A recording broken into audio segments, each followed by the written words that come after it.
What my amendment to your amendment would do would be to define sex as being an individual's sex at birth.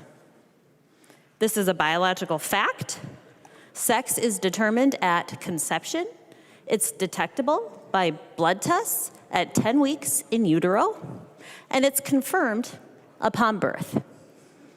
Sex cannot be changed 100 years after we die. Somebody can exhume our bones, test our DNA, and we will still be the same sex that we were when we were born. This is an undeniable fact.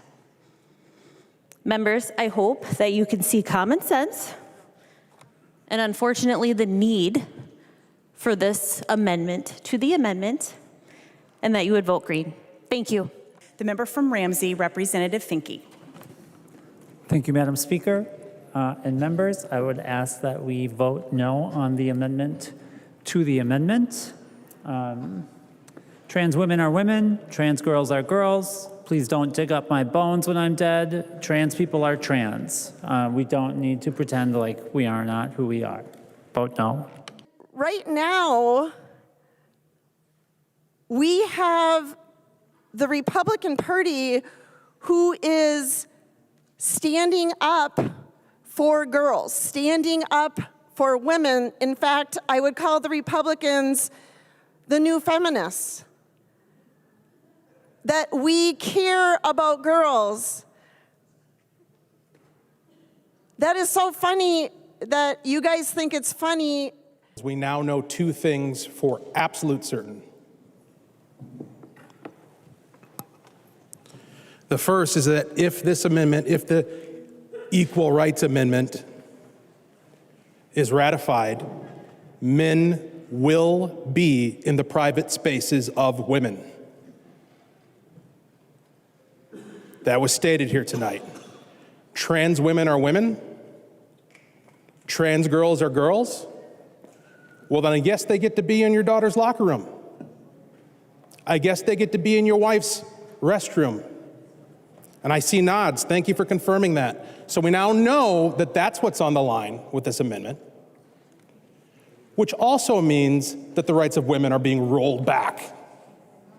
After decades upon decades of working for your own spaces, your own accomplishments, your own achievements, your own categories,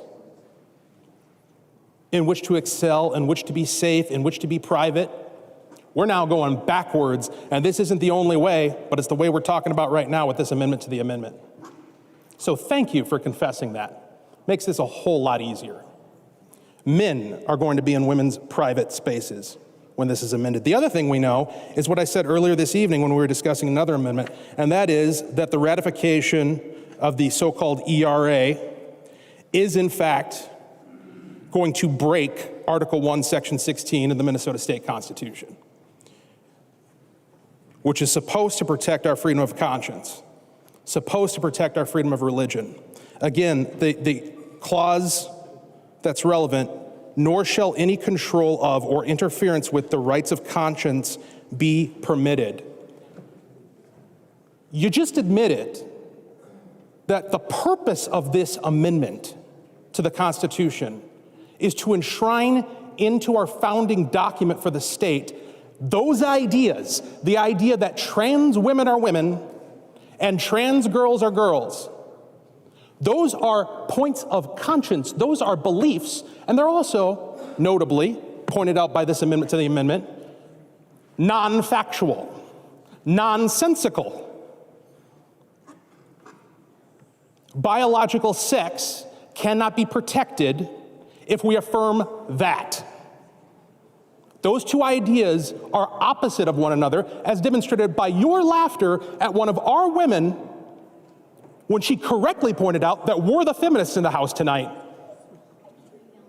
Because we're the ones who are standing up for biological women, for their privacy, for their accomplishments, for their achievements, for their future, for their hopes and dreams. Our daughters, our granddaughters, what hope do they possibly have to achieve as their mothers did and their grandmothers did?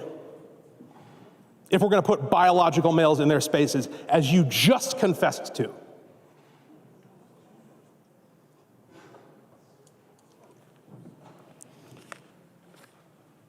If you're going to put an idea into the Constitution that has no physical, scientific, biological backing whatsoever, and then use that as a basis for disparate impact discrimination legal claims against the state, which we're not defining,